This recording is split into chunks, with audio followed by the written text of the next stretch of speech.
Nós, embora tenhamos já visto o versículo 7, na última mensagem nós vimos do verso 1 ao verso 7, eu irei retomar o verso 7 para dar continuidade até o final. Então nós vamos ler do verso 7 até o verso 19.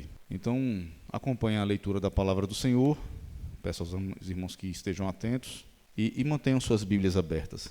Diz assim a palavra do Senhor: o fim de todas as coisas está próximo. Portanto, sejam criteriosos e estejam alertas. Dediquem-se à oração. Sobretudo, amem-se sinceramente uns aos outros, porque o amor perdoa muitíssimos pecados. Sejam mutuamente hospitaleiros, sem reclamação. Cada um exerça o dom que recebeu para servir os outros, administrando fielmente a graça de Deus em suas múltiplas formas. Se alguém fala, faça-o como quem transmite a palavra de Deus.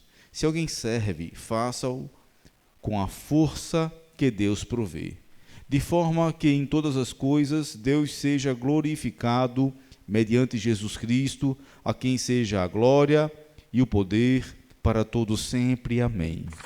Amados, não se surpreendam com o fogo que surge entre vocês para os provar, como se algo estranho lhes estivesse acontecendo, mas alegrem-se, à medida que participam dos sofrimentos de Cristo, para que também, quando a sua glória for revelada, vocês exultem com grande alegria. Se vocês são insultados por causa do nome de Cristo, felizes são vocês, pois o Espírito da glória, o Espírito de Deus, repousa sobre vocês. Se algum de vocês sofre, que não seja como um assassino, ladrão, criminoso, ou como quem se intromete em negócios alheios. Contudo, se sofre como cristão, não se envergonhe, mas glorifique a Deus por meio desse nome. Pois chegou a hora de começar o julgamento pela casa de Deus. E se começa primeiro conosco, qual será o fim daqueles que não obedecem ao Evangelho de Deus? E se ao justo é difícil ser salvo, que será do ímpio e pecador? Por isso mesmo, aqueles que sofrem de acordo com a vontade de Deus devem confiar sua vida ao fiel Criador e praticar o bem. Até aqui, queridos, vamos orar, e nessa oração nós já oramos também pelas ofertas que foram levantadas. Feche seus olhos e ore comigo. Eu quero te bendizer, ó Deus, porque com graça e misericórdia o Senhor tem nos sustentado. O Senhor tem feito grandes coisas no nosso meio, como já cantamos, como já dissemos aqui esta noite. E a nossa expectativa agora, Senhor, é que o Senhor fale através da Tua santa e verdadeira palavra. Ela é a lâmpada para os nossos pés, é a luz para o nosso caminho. Santifica-nos na verdade. A Tua palavra é a verdade. Que ela tenha primazia nesse instante, que os nossos corações estejam abertos, propensos a receber, ó Deus, como uma terra boa, como uma terra fértil, a receber a semente que vem da Tua palavra. Então, em nome do Teu Filho amado, nosso Senhor Jesus Cristo, nós oramos por Tua palavra. Oramos também, Senhor, pelas ofertas que foram levantadas, para que o Senhor abençoe cada um desses recursos. Que o Senhor abençoe também cada um dos ofertantes, cada um dos dizimistas, para que haja uma boa provisão em suas casas, ó Deus. Que eles experimentem maravilhas e milagres da Tua parte, Senhor. Aqueles que porventura estiverem desempregados, eu oro para que o Senhor abra a porta de emprego. Para aqueles que porventura estejam enfrentando alguma crise financeira, que o Senhor esteja dando direção e sabedoria para se conduzirem, ó Deus.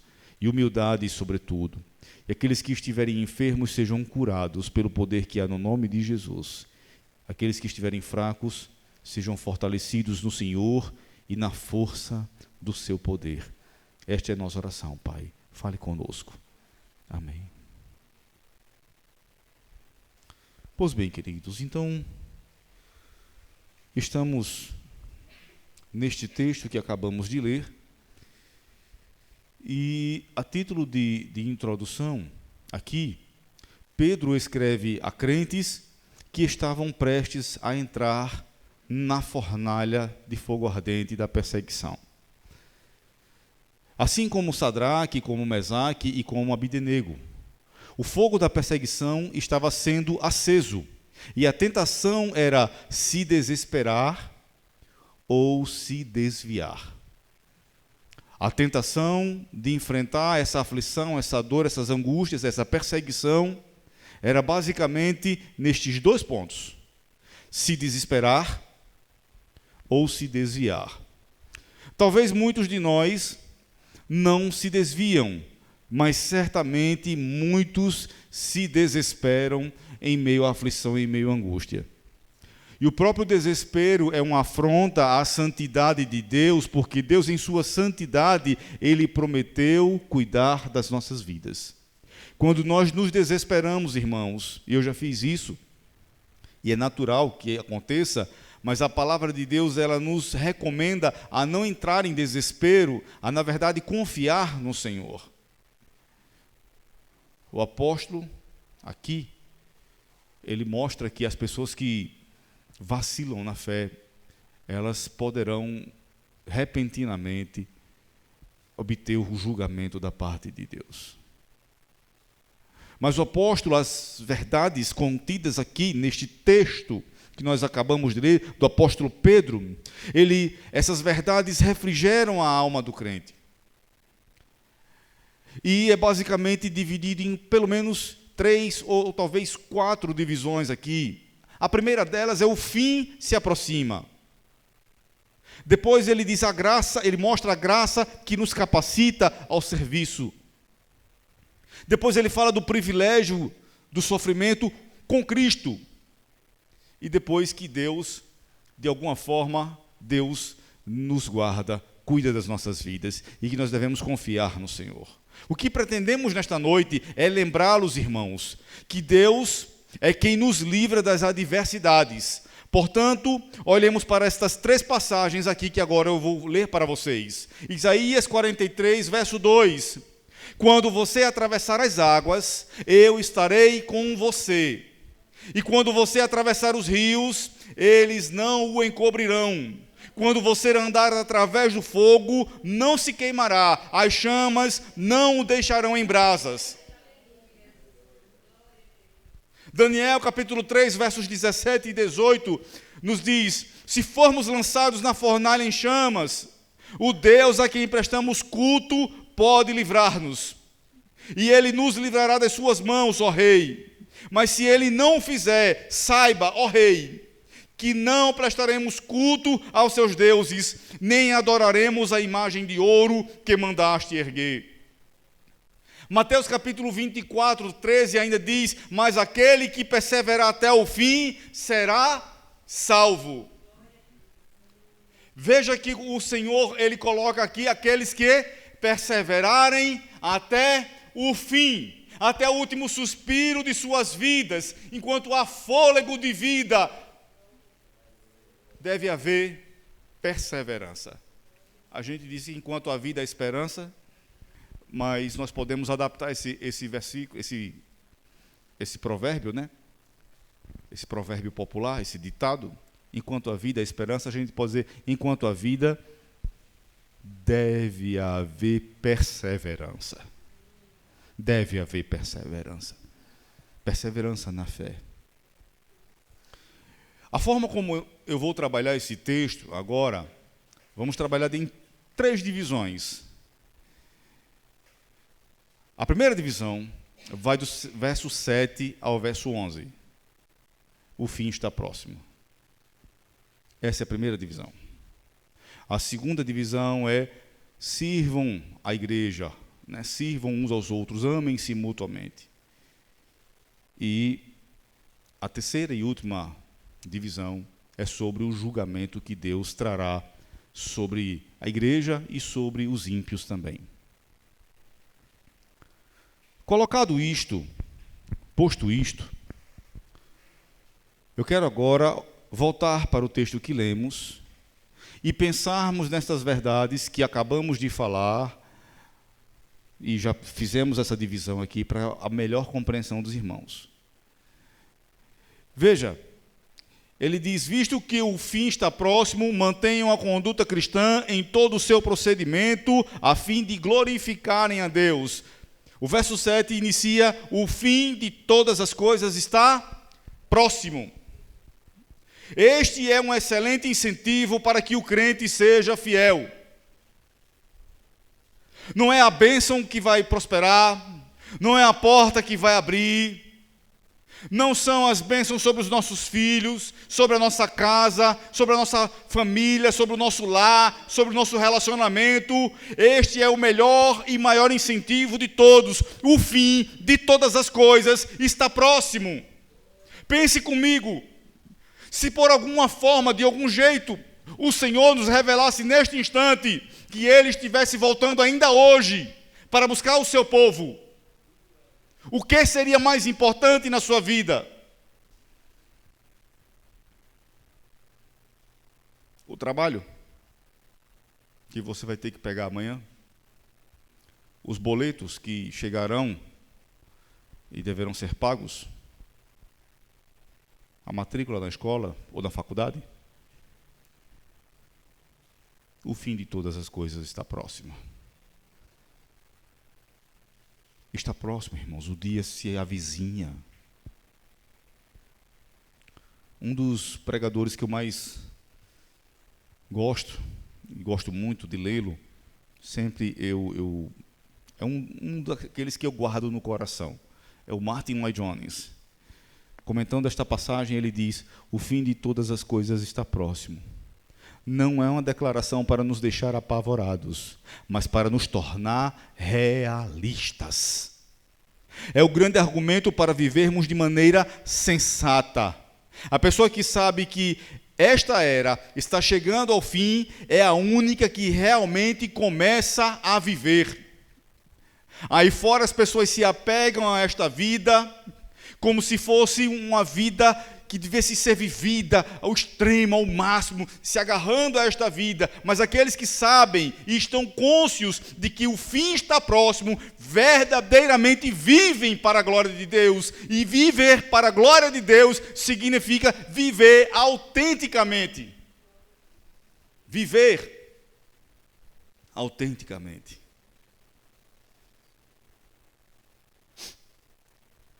Romanos capítulo 13, versos 11 e 12,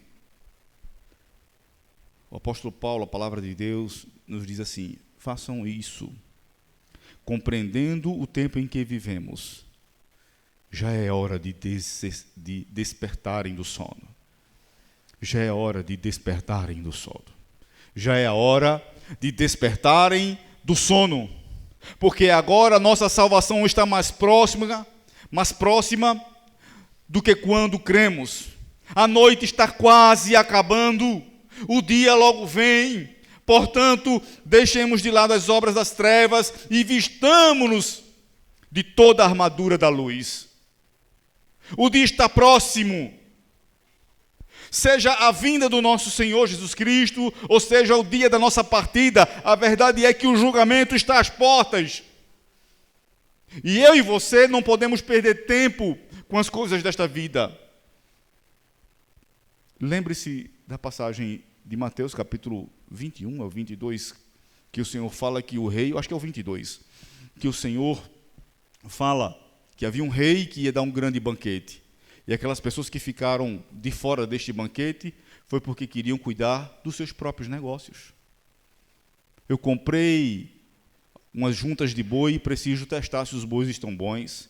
Eu comprei uma propriedade e preciso olhar a propriedade, né? Cuidar da minha propriedade. Um outro ainda disse: eu acabei de casar e preciso cuidar do casamento. Todas são desculpas legítimas, irmãos. Todas elas. Nenhuma é desculpa esfarrapada. Todas são desculpas legítimas. Mas é exatamente o terror da vida é exatamente isto, que aquilo que é legítimo pode nos separar de Cristo. Pode nos apartar deste banquete. Verso 7 em diante, finalzinho do verso 7, tendo dito que o fim já está próximo, agora ele diz: portanto, sejam criteriosos e sóbrios. Dediquem-se à oração. Sobretudo, amem-se sinceramente uns aos outros, porque o amor perdoa muitíssimos pecados. Sejam mutuamente hospitaleiros, sem reclamação. Cada um exerça o dom que recebeu para servir aos outros, administrando fielmente a graça de Deus em suas múltiplas formas. Se alguém fala, faça-o como quem transmite a palavra de Deus. Se alguém serve, faça-o com a força que Deus provê, de forma que em todas as coisas Deus seja glorificado mediante Jesus Cristo, a quem seja a glória e poder para todos sempre. Amém. Aqui é como se ele estivesse dizendo: eis a forma como vocês devem viver. Os dias são maus, mas o tempo está próximo, o dia do julgamento está próximo. O fim de todas as coisas está cada vez mais próximo. Eis então, portanto, como vocês devem viver. E aqui nós podemos dividir em 3 aspectos: a vida privada, a vida na igreja e o convívio social. A vida privada: sejam criteriosos e sóbrios, dediquem-se à oração. Essa criteriosidade, essa sobriedade, nada mais é do que buscar a Deus a tempo e fora de tempo. É viver para a glória de Deus. Irmãos, vamos ser sinceros. Quantos de nós nos levantamos pela manhã e a primeira coisa que a gente faz é orar ao Senhor? Quantos de nós, durante o dia, separam um momento para orar ao Senhor? Vamos ser sinceros. Quantos de nós, ao final do dia, separam um momento para orar ao Senhor? E ainda aqueles que separam um momento de oração, esse momento, na verdade, me parece que é muito mais em proveito próprio do que para a glória de Deus. É: Senhor, me protege, me abençoa, me dá, me guarda, me ilumina. É sempre eu no centro. Sejam criteriosos e sóbrios. Esta sobriedade, ela é fruto de uma vida de oração. Essa sobriedade é fruto de uma vida regrada pela palavra de Deus. Certo pregador puritano também, o Matthew Henry, ele relaciona este versículo à iminente destruição de Jerusalém e à nossa morte. Ele diz que a proximidade do fim é um poderoso argumento para nos tornar sóbrios em todas as questões mundanas e mais sinceros na religião. É a gente viver, irmãos, como se Cristo fosse voltar a qualquer momento. Como se Cristo fosse voltar daqui a pouco.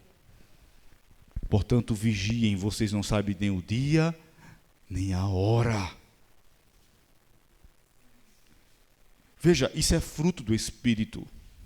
Andar vigilante, sóbrio, é para isto que o Senhor nos chamou. O Senhor nos chamou para vivermos uma vida de sobriedade, de santidade, de perseverança, de busca incessante por Deus. O maravilhoso na busca por Deus é que quanto mais eu busco, mais eu sou cheio e mais eu preciso me encher dele. Entende? A fome e sede de justiça, que é fome e sede de Deus, eu mato minha fome e sede de Deus na sua palavra, em momentos de oração, nessa comunhão com o Senhor, e ao mesmo ponto que eu sou saciado, uma fome maior é gerada dentro de mim, para que eu me alimente ainda mais do Senhor, de sua palavra.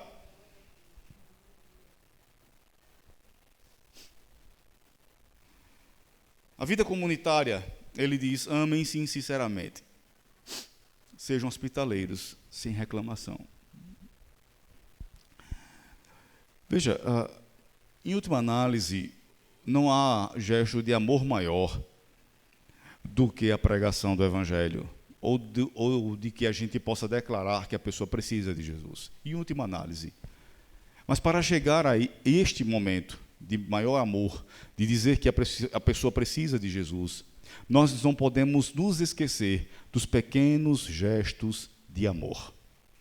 Eu digo e repito, este é o maior gesto de amor. É você orar por uma vida, é você mostrar para ela que ela precisa de Jesus. Não há gesto de amor maior. mas nós não podemos nos esquecer dos gestos menores de amor. Deixe-me trabalhar isso aqui um pouquinho melhor. Certa vez eu conversando com uma pessoa, e a mãe dela já tinha falecido, ela me relatava que tinha certo pesar no coração, porque achava que poderia ter feito mais pela mãe, ter feito mais alguma coisa, né? Ter cuidado melhor da mãe. Poderia ter cuidado melhor da minha mãe, pastor, e falando comigo, e eu pensando a respeito, refletindo a respeito disso. E me parece, irmãos, que a gente se esquece de dizer para o filho, eu te amo. De dizer para o pai, eu te amo, pai. Ou de dizer para a esposa, eu te amo, esposa. Ou talvez de dizer para o marido, eu te amo, meu marido. Mas se subitamente ele for acometido de uma enfermidade, né, ele ou ela, aquela pessoa que a gente sequer, né, nunca disse que ama, né, ou que a gente se esqueceu de dizer que ama, se subitamente ela for acometida de alguma enfermidade, certamente será um chororô, ai meu Deus, né? E aí vão vir as palavras de amor e de carinho e dedicação. E por que a gente não aproveita o dia de hoje, o momento de hoje para fazer isso? Qual mal isso pode fazer? Qual mal isso pode fazer? Eu dizer que amo vocês, que vocês são muito amados por mim. E de vocês dizerem para mim que eu sou amado por vocês. De eu dizer para os meus filhos, para minha esposa, que eu os amo. E eles dizerem para mim que também me amam. Qual mal isso pode fazer? Veja, eu não estou querendo que a gente tenha aquela vida melosa, como alguns costumam dizer, né? Aquele relacionamento meloso. Mas será que a pessoa que você ama, ela sabe exatamente que você a ama? Será que ela tem certeza disso, tem convicção disso? Ainda que você demonstre com seus gestos de amor, às vezes é necessário falar. O amor é como uma veste larga, cobre muitos defeitos. Vestes curtas não cobrem os defeitos do corpo, mas vestes longas cobrem estes defeitos. Se Deus cobre os nossos pecados com o manto da expiação, devemos cobrir as faltas uns dos outros com o manto do amor. O amor não divulga as fraquezas alheias, mas as enterra no esquecimento. Precisamos amar uns aos outros. Nós fomos chamados para amar. E conhecerão que vocês serão ou são meus discípulos se... É isso. Eu sei que vocês estão quase dormindo por causa do dia aí, né, chuvoso. Mas não durmam agora não. Não desistam ainda da mensagem. Certo? Fiquem comigo mais um pouco. E conhecerão que vocês são meus discípulos se amarem uns aos outros. Amarem uns aos outros. Esta é a marca do cristão. É o amor. Amor a Deus, o Pai, amor aos irmãos, amor à família. Nós precisamos amar uns aos outros, irmãos, com uma chama que arde no peito. Não um amor fingido, mas um amor sincero.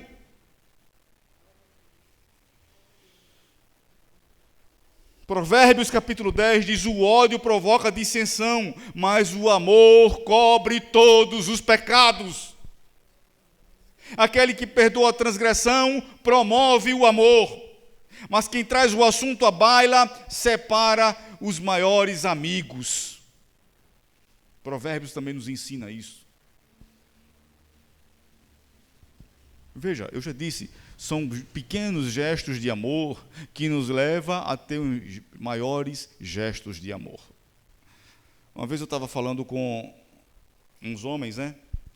Não me lembro exatamente onde, e ali, falando a respeito né, da vida conjugal e tudo mais, eu disse para eles, olha, não me diga que o homem que não está disposto a lavar um prato, ele está disposto a sacrificar a vida em favor da esposa.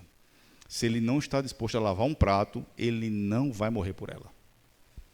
se ele não está disposto a fazer qualquer coisa, pequenas coisas em favor da esposa, certamente ele não vai, se chegar o momento de ter de se sacrificar por ela, ele não vai se sacrificar. Porque quem faz mais, faz menos. Agora, quem faz menos, não necessariamente faz mais. Entende? Se eu estou disposto a morrer por minha esposa, então eu faço coisas menores, me sacrifico em coisas menores por ela. Amados, verso 12, por favor. Verso 12. Amados, não se surpreendam com o fogo que surge entre vocês para os provar, como se algo estranho lhes estivesse acontecendo. Aqui é quando o sofrimento se torna um privilégio, certo? Quando sofrer é um privilégio, não é. Sofrer não é um privilégio, né?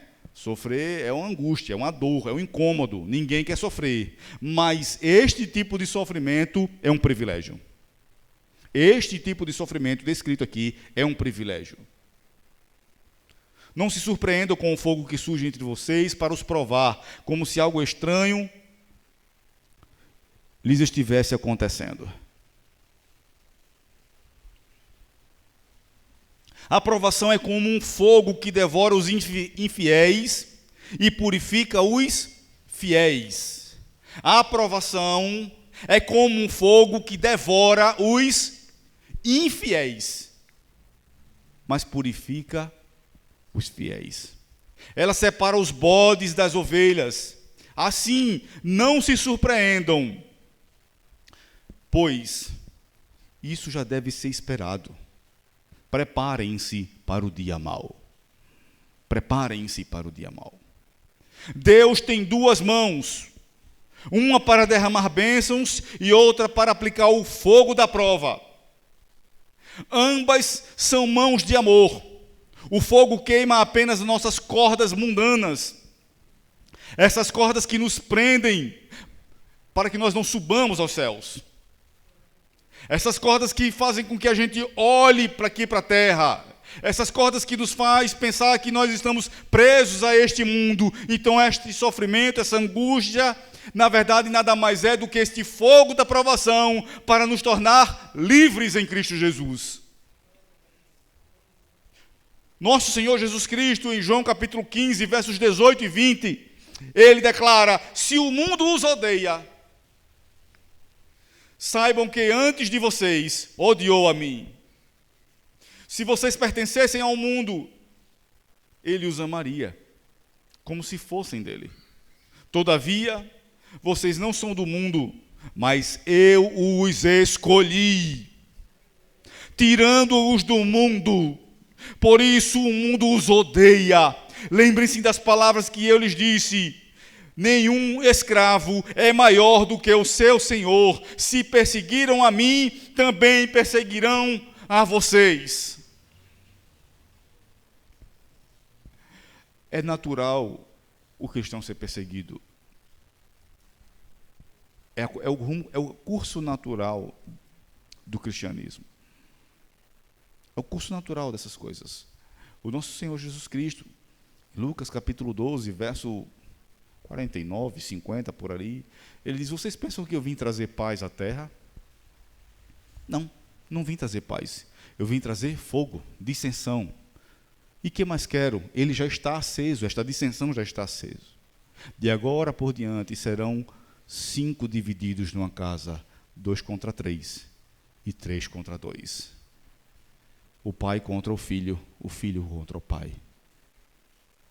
A nora contra a sua sogra, a sogra contra a sua nora.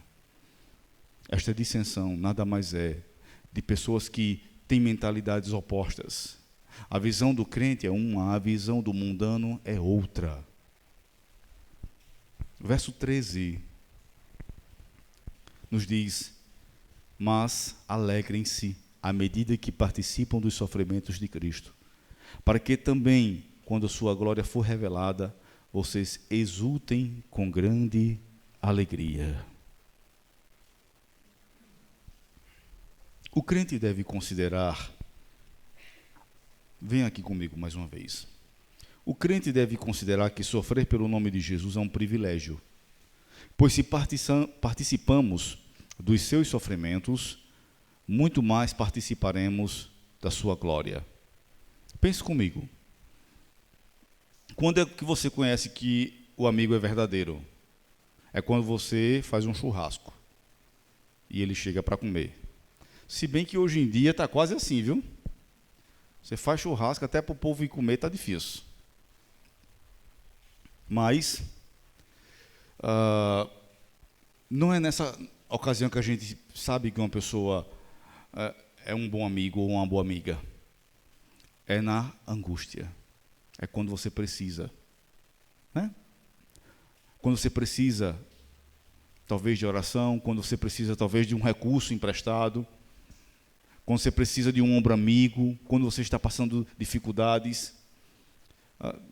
Só a título de exemplo, enquanto eu testemunhei muito bem isso, quando eu trabalhava no Banco do Brasil, e eu era como se fosse um subgerente na agência, uma agência pequena, mas era como se fosse um subgerente. Né? Abaixo do gerente geral era eu. E o gerente geral ele não ia com muita frequência à agência, então o contato da população, na maioria das vezes, era comigo. Então aí eram convites e mais convites para churrascos e todos. Assim, eu nunca fui, porque eu não queria misturar as coisas, mas eram convites e mais convites. Certa feita, um produtor rural lá, estava beneficiando leite, ele mandou, sei lá, um monte de caixa de iogurte e coalhada para mim, lá na agência. Outra ocasião, ele mandou um quarto de bode. Né? Aliás, uma banda de bode. Então, sempre tem essas coisas que acontecem, e eu sabia que tudo isso era em virtude do cargo. Não era nada mais, nada menos do que isso, em virtude do cargo. Outros presentes que porventura surgiam, mas eu sabia que tudo isso era em virtude do cargo. Aí, quando eu saí do cargo, até para cumprimentar na rua, quando encontrava, ficava mais difícil. O que eu estou querendo dizer é que nós provamos ser fiéis a Cristo no sofrimento. Entende? Eu provo ser fiel a Cristo quando eu preciso sofrer por amor a Ele. Se eu abandono, eu não sou um amigo fiel a Ele. Eu não sou um crente fiel. Quando Jesus revelar toda a sua glória, haverá gozo e paz para uns, e sofrimentos e destruição para outros. Jesus vai revelar a sua glória. O dia está próximo. Hoje pela manhã nós vimos aqui, quem estava na escola bíblica, levanta a mão. Foi glorioso, não foi? Se apertasse mais um pouquinho, eu saía girando no manto. Hoje aqui pela manhã. Nós estávamos estudando 1 Coríntios capítulo 15. Eu vi que os irmãos, inclusive alguns, estavam se emocionando no estudo desse trecho. Da transformação deste corpo corruptível num corpo incorruptível, glorioso. Jesus há de revelar a sua glória, irmãos. O Novo Testamento nunca contempla a possibilidade de um cristão que não sofra. Se você nunca sofreu como cristão, se nunca foi alvo de zombaria ou oposição por causa da sua fé, então é legítimo perguntar: você é realmente um cristão? O sofrimento não é um acidente na vida cristã, é parte do próprio ser da fé, do centro da fé, do cerne da fé. Pressupõe-se isto, que quando nós dobramos os nossos joelhos e nos prostramos diante de Deus, sabendo que o mundo é inimigo de Deus e nós agora somos amigos de Deus, naturalmente o mundo vai nos odiar.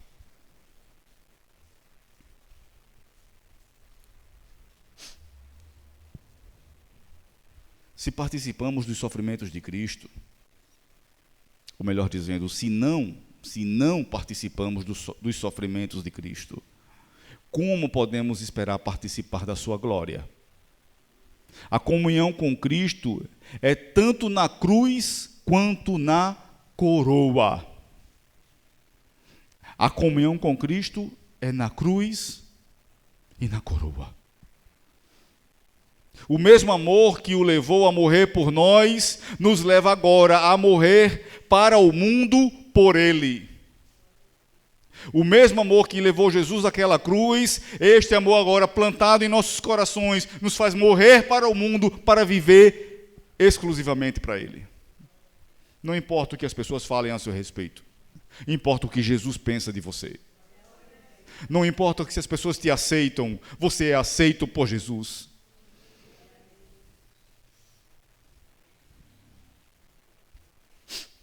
Verso 14, queridos, nos diz: se vocês são insultados por causa do nome de Cristo, felizes são vocês, pois o Espírito da glória, o Espírito de Deus, repousa sobre vocês. O 15, se algum de vocês sofre, que não seja como assassino, ladrão, criminoso, ou como quem se intromete em negócios alheios. Contudo, se sofre como cristão, não se envergonhe, mas glorifique a Deus por meio deste nome. Uma das marcas do crente fiel é suportar os sofrimentos e perseguições por causa do nome de Jesus. Esta é uma das marcas na vida de um crente fiel. Ele suporta os sofrimentos por causa de Jesus. Veja, é só uma forma de exemplificar, certo? Não me compreendam mal, por favor.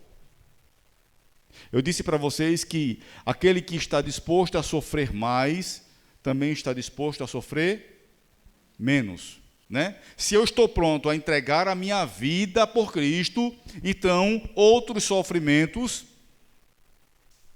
menores, eu também estou disposto, certo? Concorda? Concorda sim ou não? Sim. Se eu estou disposto a sofrer por Cristo, eu estou disposto a orar 30 minutos. Se eu estou disposto a morrer por Cristo, a sofrer por Cristo, eu estou disposto a vir para o culto. Se eu estou disposto a sofrer por Cristo, a negar o mundo, eu estou disposto a amar e perdoar os filhos de Cristo, os filhos de Jesus.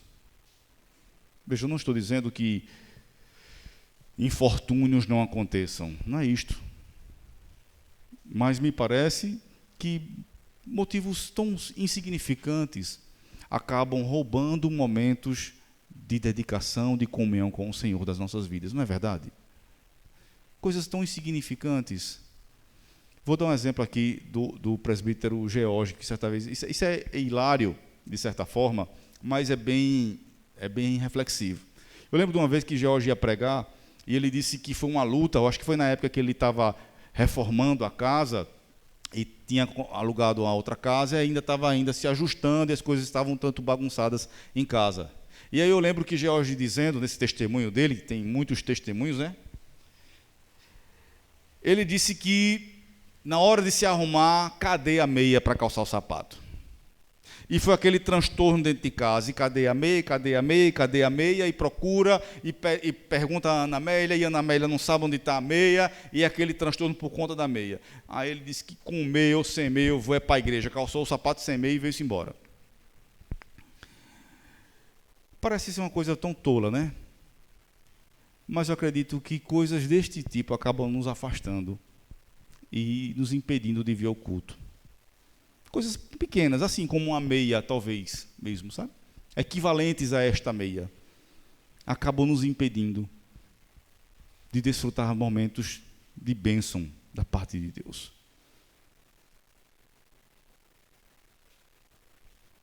Sofrer por Jesus, irmãos, é um privilégio.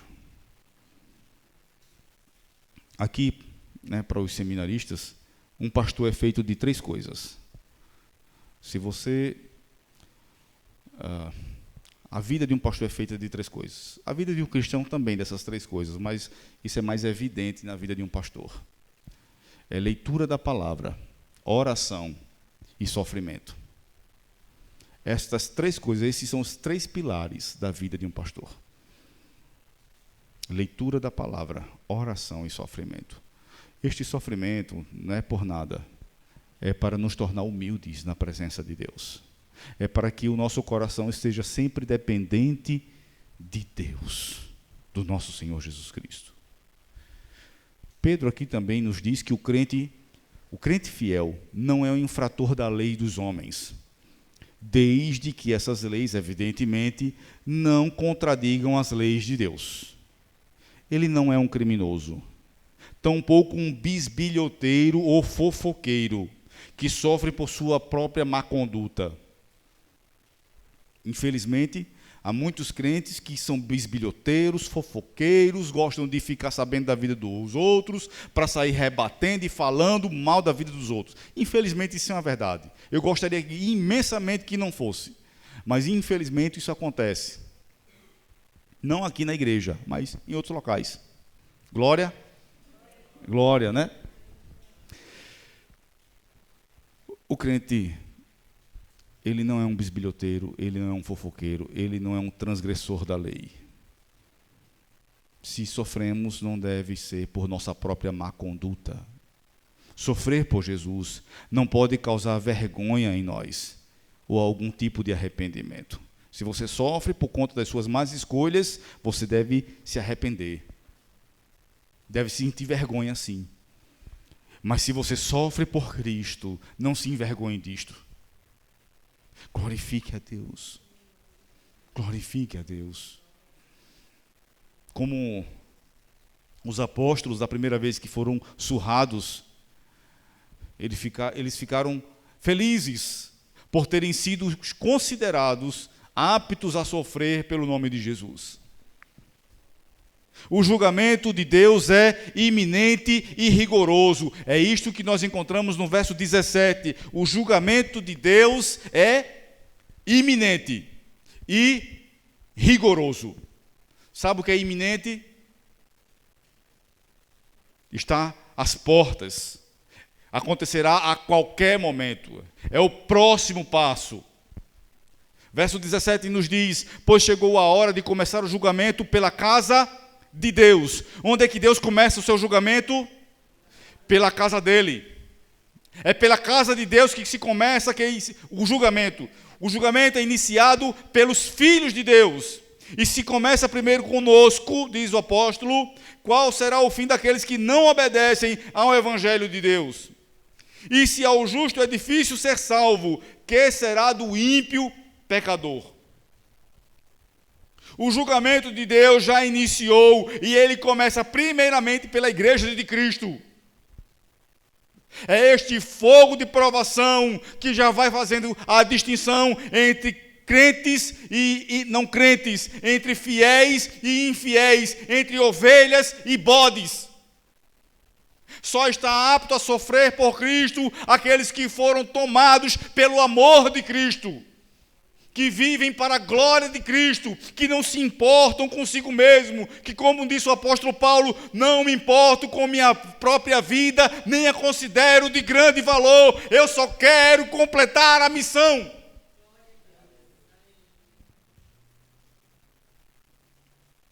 Você quer completar a missão? Amém? Quer de verdade completar a missão? Se importe menos com sua vida. Se importe menos com seus sofrimentos. Complete a missão. Só uma coisa importa, é completar a missão. A missão foi dada. Isso é suficiente para o soldado. E como soldados de Cristo, nós devemos cumprir a nossa missão. Mas está doendo, pastor, eu sei. Eu não aguento mais, pastor, eu sei. É difícil, pastor, eu sei. Mas complete a missão. Complete a missão. Custe o que custar. Doa como doer em você. Que o seu coração sangre, que você seja ferido, mas complete a missão. Em nome de Jesus, complete a missão. A expressão os justos dificilmente são salvos não significa incerteza da parte de Deus, mas sim as grandes dificuldades e duros embates que temos no caminho. As tentações, as lutas, as provações que enfrentamos, É difícil cada um destes passos. O caminho, andar no caminho com Cristo é glorioso, sim ou não? Mas é árduo, é pedregoso. O caminho largo não é o caminho de Cristo. O caminho prazeroso não é o caminho de Cristo. É o caminho de cruz, de sofrimento. E eu digo e repito, se você está apto a sofrer mais, você também está apto a sofrer menos. Quem quer sacrificar mais, sacrifica menos. O que foi que o Senhor disse a Pedro quando Pedro disse que estaria pronto para morrer por ele? O que foi que Pedro disse? Venham comigo. Pedro olha para Jesus e diz: Senhor, estou pronto para te seguir até a morte. Jesus olha para ele e diz o seguinte: você está pronto a me seguir até a morte? Em verdade te digo, Pedro, o quê? Ainda hoje me negarás 3 vezes. Ele pensava estar apto para sacrificar mais, mas não estava.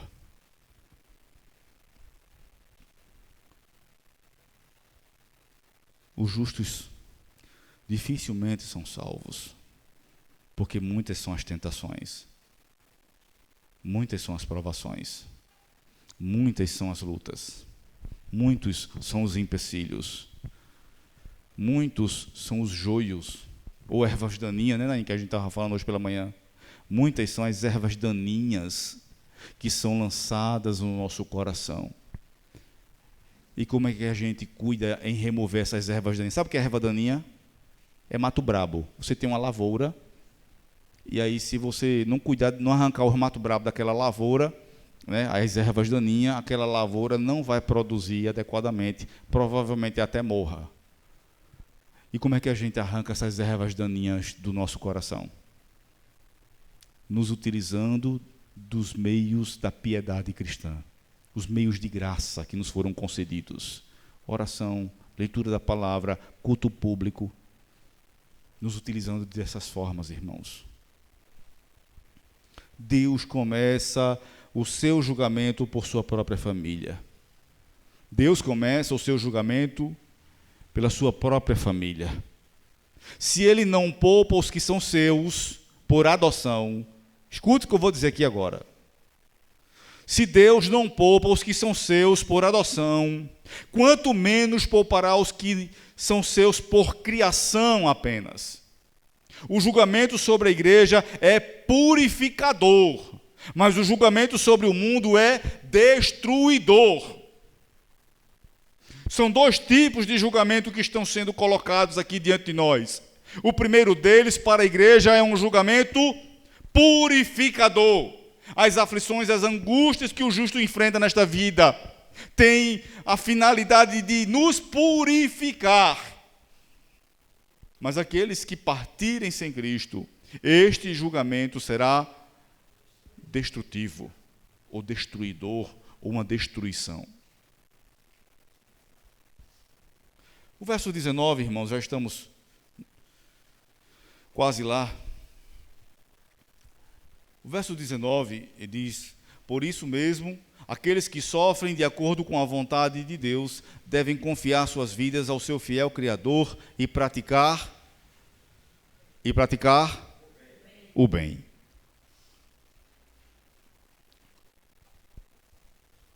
À vista de tudo o que foi dito, diante de todas essas coisas que eu falei para vocês, confiem suas vidas plenamente a Deus. Confiem suas vidas plenamente a Deus. O crente, sobretudo no sofrimento, deve confiar a sua vida ao seu Senhor e Rei, fazendo o bem. Como é que você confia em Deus? É dizendo: eu confio no Senhor. É cantando: confio em Ti, Senhor. É cantando? Não, é fazendo o bem. Praticando obras de justiça. Se aperfeiçoando na piedade cristã. Exercitando-se na piedade, praticando todo tipo de obra de justiça que possa glorificar a Deus. Isto é confiar em Deus. É quando você sofre e você não precisa revidar. Quando alguém te fere e você não precisa se defender ou revidar, é fazer o bem. Isto é confiar em Deus. Mas quando a gente é ferido, a gente diz assim, alguns, né? A gente não, alguns lá fora. Não pise nos meus calos, não. Porque eu sou crente, mas não sou besta. Ele está confiando em Deus? A mensagem final de Pedro para os que sofrem é esta: confiem as suas almas ao fiel Criador. Confiem suas almas ao fiel Criador. Não confiem a uma ideia, a um princípio, mas a uma pessoa. Um Criador que é fiel. E como é bom, irmão, saber que Deus é fiel. Veja, não é que Ele é fiel a nós, aquilo que a gente praticar de errado. Eu já expliquei isso aqui em outras ocasiões. Deus não é fiel a homem nenhum, certo? Certa vez eu ouvi um pastor, pela graça de Deus, pela misericórdia de Deus, que Deus tenha misericórdia daquela alma, ele dizer que ainda que ele falasse a mentira, Deus iria honrá-lo, porque Deus é fiel. Veja o tipo de compreensão absurda, né? De heresia desta pessoa. A fidelidade de Deus não está ligada a homens, mas a sua palavra. Deus prometeu, Ele vai cumprir. Ele disse que Jesus via nascer da virgem. Jesus nasceu ou não da virgem? Ele viveu entre nós ou não? Ele sofreu, foi morto, foi crucificado conforme diz as Escrituras, sim ou não? Ele ressurgiu em glória, sim ou não? Ele voltará. Ele voltará. Ele é fiel. Confie a sua alma a um Criador que é fiel. Ele fez você. Ele lhe salvou. Ele o conduzirá até o fim. Você pode confiar nele. Faça o bem. Aperfeiçoe-se na santidade. Busque ter vida de oração. Busque ter vida de comunhão com os irmãos. Busque ter vida ativa na igreja.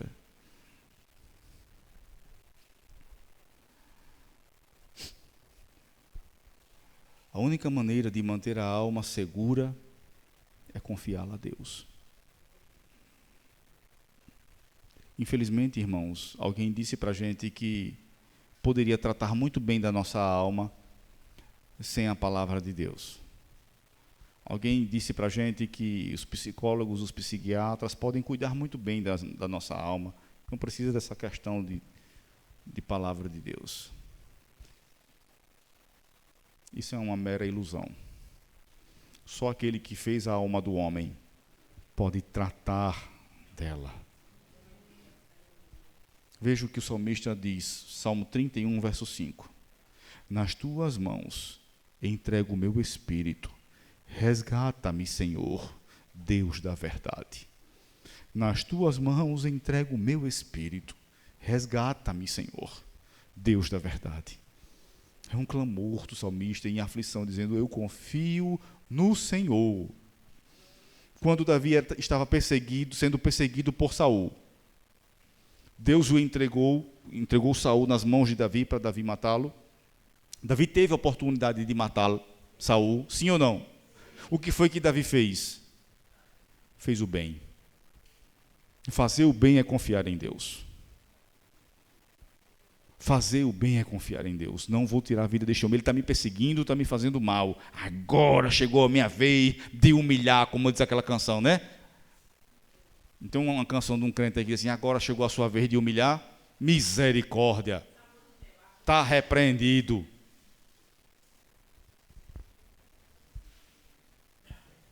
Quando nós estivemos sofrendo, estivemos sob ataque, confiemos no Senhor.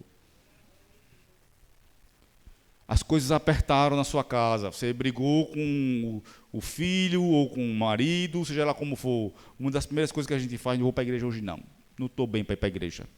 Mas é exatamente por isso que a gente tem que vir para a igreja. Porque se eu já tivesse bem o suficiente, Jesus levava de uma vez. Né? Enoque andou com Deus e Deus o tomou para si. É por precisarmos andar com Deus que a gente, quando estiver mal, aflito, angustiado, tem que vir. Se você não precisa de Deus, não venha.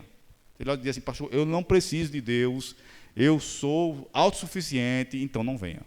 Agora, se você precisa de Deus, irmão, venha. Venha, seja fiel. Salmo 37, versos 3 e 5 diz assim: confie no Senhor e faça o bem. Veja que fazer o bem está ligado diretamente a confiar em Deus. Confie no Senhor e faça o bem. Assim você habitará na terra e desfrutará segurança. Deleite-se no Senhor e Ele atenderá aos desejos do seu coração. Entregue o seu caminho ao Senhor. Confie nele e Ele agirá.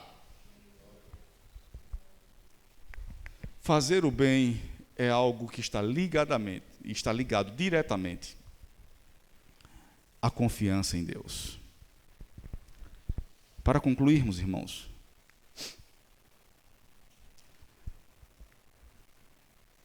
nós estamos vivendo entre o fim e a glória.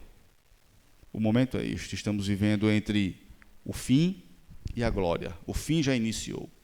O próximo passo agora é a glória.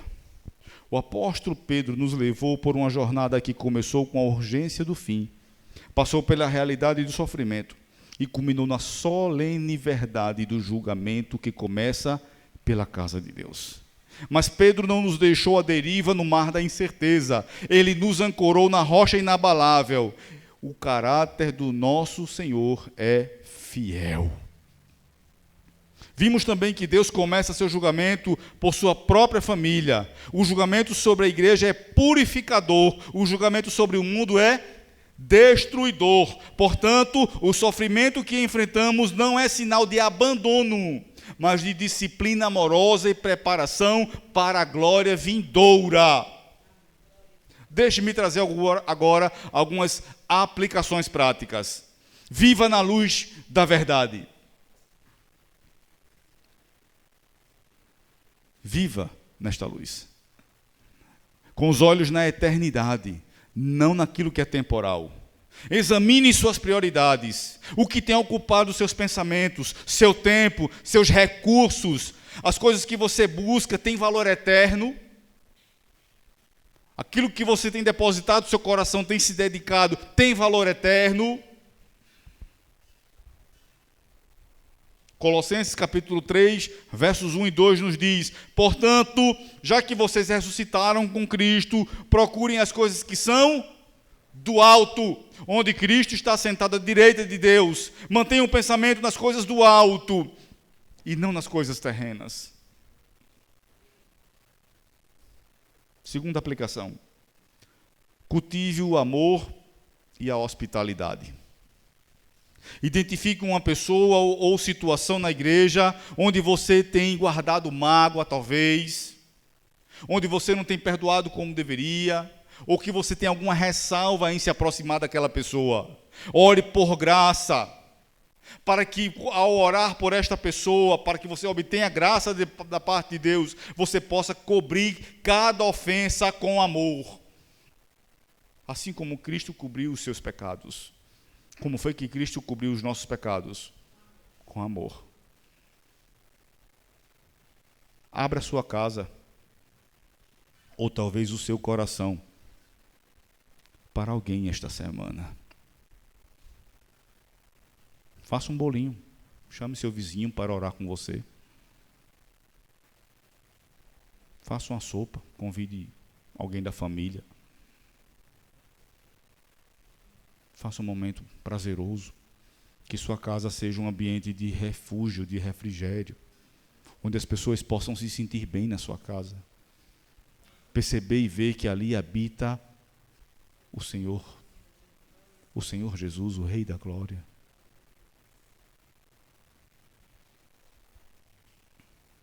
Terceira aplicação: sirva a igreja com seus dons, visando exclusivamente a glória de Deus.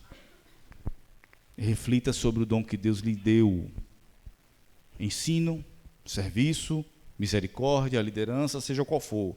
Você tem usado esse dom com a força que Deus provê ou com as suas próprias forças? Você tem buscado a glória de Deus ou o reconhecimento dos homens? Quem busca a glória de Deus não se preocupa com o reconhecimento do pastor ou de quem quer que seja. Ele faz para a glória de Deus. O seu prazer está em fazer porque ele faz para Deus, e Deus nisto é glorificado. O apóstolo Paulo, escrevendo aos Coríntios, na primeira carta, capítulo 10, verso 31, ele nos diz: assim, quer vocês comam, quer bebam, quer façam qualquer coisa, façam tudo para a glória de Deus.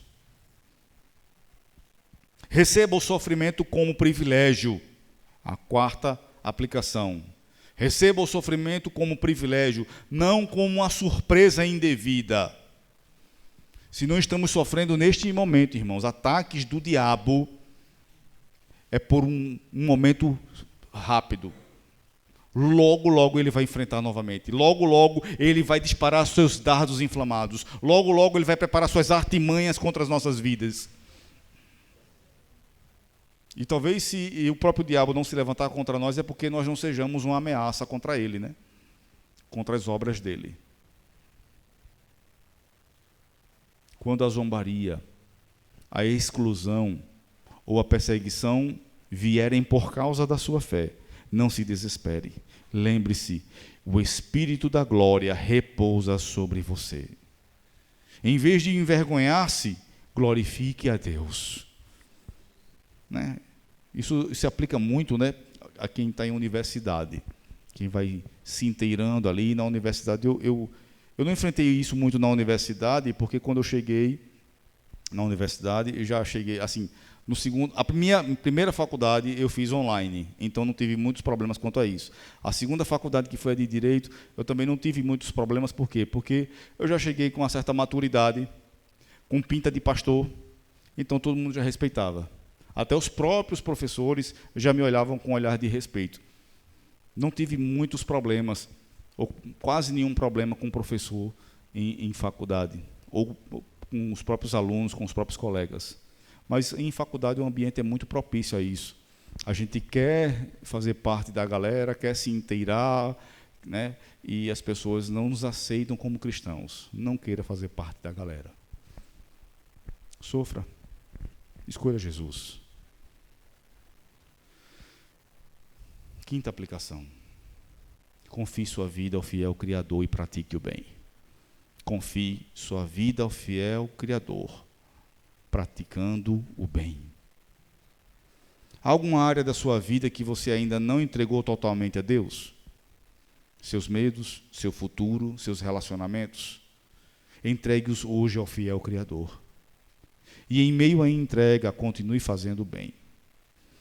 Pode ser uma visita, uma palavra de encorajamento, ou talvez um auxílio prático. Confie nele em todos os momentos, ó povo, derramem diante dele o coração, pois ele é o nosso refúgio. Finalmente, eu quero terminar com o verso 19, enfatizando esse verso 19. Por isso mesmo. Vamos ler todos, irmãos. Eu vou no 3, certo? 1, 2, 3. Por isso mesmo. Aqueles que sofrem de acordo com a vontade de Deus devem confiar a própria vida ao seu fiel Criador e praticar o bem. Glória a Jesus. Deve confiar sua vida ao fiel Criador e praticar o bem.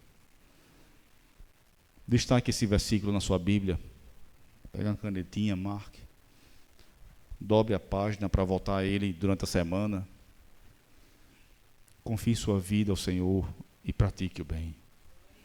Esta é a marca de um cristão. Ó Senhor, eu quero te louvar por tua graça e bondade sobre as nossas vidas, porque tu és bom e és misericordioso. E nós, apesar de sermos falhos, sermos pequenos, nós podemos confiadamente nos achegar ao trono da tua graça, pelo novo e vivo caminho, pelo sangue de Jesus, o nosso eterno sumo sacerdote. Nós podemos nos achegar à sala do trono, sabendo que o Senhor nos aceita, não porque haja mérito algum em nós mesmos, mas porque o Senhor é bom. E porque Jesus é justo e justificador. Porque Ele é santo e santificador daqueles que nele confiam. Eu te louvo, ó Pai, eu te bendigo e te dou honra e glória, porque são devidas a Ti. Obrigado por Tua palavra. Obrigado pelos meus irmãos e irmãs que aqui estão. E oro para que o Senhor os fortaleça e os faça crescer na graça e no conhecimento do nosso Senhor Jesus Cristo. Que confiem no Senhor e pratiquem o bem. Esta é a nossa oração, ó Pai. Amém. Amém. Glória a Deus.